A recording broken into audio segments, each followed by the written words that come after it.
ሰላም እንዴት ናችሁ? እኔ ሰላም ነኝ፣ እግዚአብሔር ይመስገን። እናንተስ እንዴት ናችሁ? መቼም ሴት ሆና ማለት ነው ዳሌ ማትፈልግን የሰውነቷ ቅርጽ ቆንጆ መሆን ማትፈልግ ሴት የለችም፣ እርግጠኛ ነኝ ማለት ነው። እና ምን እላችኋለሁ ውዶቼ፣ እኔ ቀደም ብሎ ይሄ አክብ የሚባል ማለት ነው በትግርኛ ሰርቸው ነበር። ከአንድ ወር በፊት ነው ከሁለት ወር በፊት ከአንድ ወር በፊት ሰርቸው ነበር በትግርኛ። አንዳንድ እህቶቼ ደግሞ ትግርኛ አማርኛ የሚሰሙ ትግርኛ ማይችሉ ማለት ነው እባክሽ በአማርኛ ስሪልን እኛ ትግርኛ አንችልም ብላችሁ ጠይቃችሁ ነበር። ቢዘገይ እንኳን አሁን ሰርችላችኋለሁ ውዶቼ። ይሄ ነገር በጣም ቆንጆ ነው። ድሮ ድሮ እነዚህ አርቲስቶች ነው የሚጠቀሙት የነበረ፣ እነዚህ ሞዴሎች ነው የሚጠቀሙት የነበረ። አሁን ግን ተስፋፍተዋል። ሁሉ ሰው እየተጠቀመ ነው። ሁሉ ሰው ደግሞ ሰውነቱ ቅርጹ እንዴት እንደሚያምር ልነግራችሁ አልችልም። አገራችን አለ፣ ሳኡዲ አለ፣ ሁሉ ቦታ አለ ከፈለጋችሁ ማለት ነው። በነገራችን ላይ ይሄ አክብ የሚባል አፍሪካ ነው እንትን የሚለው የሚበቅለው። ይሄ አክቤ ይባላል። ያው አሁን ማሳያችሁ ያለሁት ማለት ነው። ይሄ አክቢ ይባላል። ይሄ ደግሞ ሰሊጥ ነው፣ ነጩ ማለት ነው ሰሊጥ ነው። ይሄ አክበ ነው፣ አክቢ። ይሄ ደግሞ ሰሊጥ ነው። ሰሊጥ መቼም ሀገራችን ሞልተ ነው። ደግሞ ከሀገራችን ወደዚህ ወደ ሳኡዲ ኤክስፖርት ይደረጋል። አሁን ፈጭቼ ላሳያችሁ ነበር፣ ግን መፍጫዬ ቡና ስለፈጨሁበት ጥቁር ይሆንብኛል እና የተፈጫለ በየተፈጫ አድርጌ ነው ማሳያችሁ ውዶቼ። ፈጭቼ ያዘጋጀሁት አለ እኔ የምጠቀመው ማለት ነው።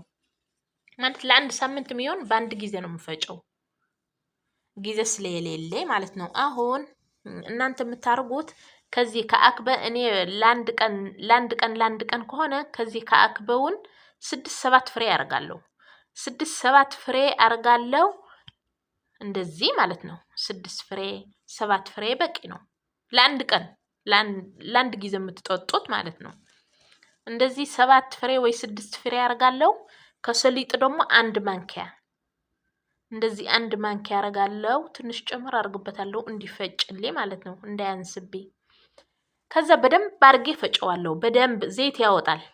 በደንብ ከተፈጨ ዘይት ያወጣል። በደንብ ፍጭት ታርጋችሁ ትፈጭታላችሁ። ሲፈጭ እንደዚህ ነው የሚሆነው። ሲፈጭ እንደዚህ ይሆናል ማለት ነው። እኔ ፈጭቼ ስላዘጋጀሁት ነው። እና ሲፈጭ እንደዚህ ነው የሚሆነው ውዶቼ። ተጠቀሙ። እግዚአብሔርን በጣም ቆንጆ ነው። በጣም እኔ ሞክሬያለሁ፣ ስለሞከርኩት ነው። በ2 ሳምንት ነው ደግሞ ውጤት የምታዩበት ማለት ነው። በጣም ነው ቆንጆ፣ በጣም ከምታስቡት በላይ። ከዛ እንደዚህ ሳረግ ማለት ነው እኔ ከወተት ጋር ነው የምጠጣው። 1 ማንኪያ ወተት አርጋለሁ።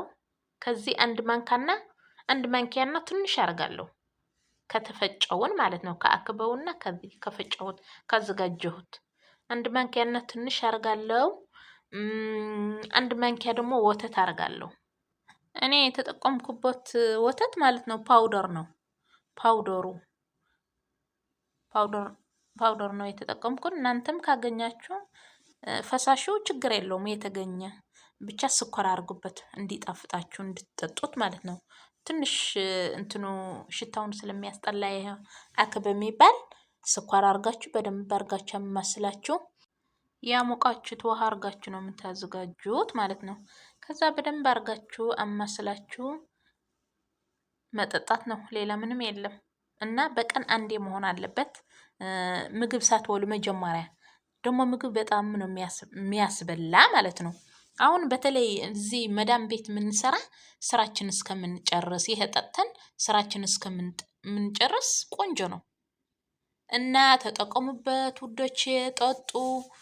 ሰውነታችሁ ቅርጻችሁ ዳሌ በጣም ከምታስቡት በላይ ነው የሚጨምር ማለት ነው። እኔ አሁን 2 ሳምንት ተጠቅሜ አሁን ትቼዋለሁ፣ አልጠቀምም ማለት በደንብ መወፈር አልፈልግም፣ መካከለኛ ሆኛለሁ። በጣም ደስ የሚል ቅርጽ ነው ያለኝ፣ እግዚአብሔር ይመስገን ማለት ነው። ከፈለጋችሁ አሳያችኋለሁ ዶቼ፣ ከፈለጋችሁ ማለት ነው እንጂ እኔ የተመስገን ፈጣሪ እኔ የፈለኩት ሁኛለሁ እላችኋለሁ። በጣም ነው ቆንጆ፣ ተጠቀሙበት። በጣም ነው የምታመሰግኑኝ ማለት ነው። እኔ አሁን በሙቅ ውሃ አድርጌ እዩት። በጣም ነው ደስ የሚል ወተት ነው ደግሞ እኮ ምንም ችግር የለውም። እንደ ወተት ነው የምታዘጋጁት፣ እንደ ወተት ነው ደግሞ የምትጠጡት። ወተት ማለት ነው። ፓውደር ካላገኛችሁም ይሄ ፈሳሹ ብታርጉበትም ችግር የለውም። ብቻ ለእናንተ የሚመች ይሁን እና ውዶቼ ተጠቀሙ እላችኋለሁ። ጠጡ። በጣም ነው ቆንጆ። በአንድ ሳምንት ነው ውጤት የምታዩበት። ያለ መቋረጥ አንድ ሳምንት ከጠጣችሁ ማለት ነው ውጤት ታዩበታላችሁ። ደግሞ ምግብ በጣም ነው የሚያስበላ። ዳሌ በጣም ነው የሚያወጣ። እኔ እግዚአብሔር ይመስገን ማለት ነው በጣም በጣም ከምታስቡት በላይ ቆንጆ ነው። በጣም ነው የተስማማኝ ማለት ነው። ሰውነቴ በጣም ነው ቆንጆ ያደረገው ዳሌ። በጣም ደግሞ እዚህ ጡታችን ደረታችን ላይ ማለት ነው ለጡታችን ጠንካራ ነው የሚያደርጉ። በጣም ነው ቆንጆ። እኔ በጣም ነው የገረመኝ ስለዚህ ነገር። በብዛት ድሮ እነዚህ አርቲስቶች ነው የሚጠቀሙት የነበረ። አሁን እኛም ደርሰንበታል ማለት ነው እና በጣም ይጠቅማቸዋል። ስለሚጠቅማችሁም እርግጠኛ ነኝ እና ተጠቀሙ፣ ጠጡ። በጣም ነው ቆንጆ እና እህቶቼ ውዶቼ ይሄ ቪዲዮ ከተስማማችሁ ማለት ነው ላይክ አርጉ። ሰብስክራይብ ቤተሰብ ያልሆናችሁም ቤተሰብ ሆኑ፣ አበረታቱኝ ማለት ነው። ደግሞ ለእናንተ ተማምኜ ነው የከፈትኩትና ሰብስክራይብ እና ላይክ አርጉ እላችኋለሁ ውዶቼ።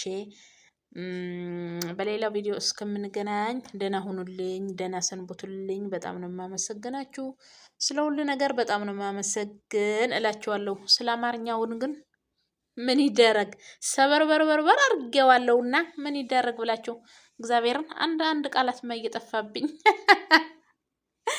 እግዚአብሔርን እየጠፋብኝ አንዳንድ ቃላት። ድሮስ በጣም ነው የምችል የነበረ። አሁን ግን ምን ሆኜ ነው የጠፋብኝ? እዚህ ሳኡዲ ከመጣሁ ነው የጠፋብኝ አማርኛውን። ግን ደግሞ ቀስ በቀስ እለማመዳለሁ፣ ደግሞ እማራለሁ። ደግሞ ችግር የለውም። ሁሉ ነገር ቀስ እያልን እንችላለን ማለት ነው። በአንድ የሚሆን ነገር የለምና ሁሉ ነገር ቀስ እያልን እንደርስበታለን እላችኋለሁ። ሁሉ ነገር ቀስ እያልን እንጂ ምንድን ነው የሚባል ምስል አለ፣ እንቁላል ቀስ በቀስ በእግሩ ይሄዳል የሚባል ምስል አለና ሁሉ ነገር ቀስ እያልን እንደርስበታለን እላችኋለሁ ውዶቼ። እና ሰብስክራይብ እና ላይክ ማድረግ እንዳትረሱ ውዶቼ። ከተጠቀማችሁ በኋላ ማለት ነው ውጤታችሁ በኮመንት ላይ አሳውቁኝ። ምን ላይ እንደደረሳችሁ በኮመንት ላይ አሳውቁኝ እላችኋለሁ ውዶቼ። እና በጣም ነው የማመሰግናችሁ። ቴንኪው ባይ ባይ። ደህና ሁኑልኝ፣ ደህና ሰንብቱልኝ።